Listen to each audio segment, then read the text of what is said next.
وَإِذَا قُرِئَ الْقُرْآنُ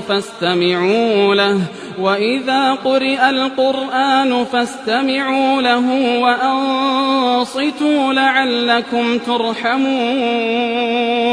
وَاذْكُر رَّبَّكَ فِي نَفْسِكَ تَضَرُّعًا وَخِيفَةً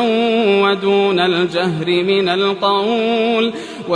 الْجَهْرِ مِنَ الْقَوْلِ بِالْغُدُوِّ وَالْآصَالِ وَلَا تَكُن مِّنَ الْغَافِلِينَ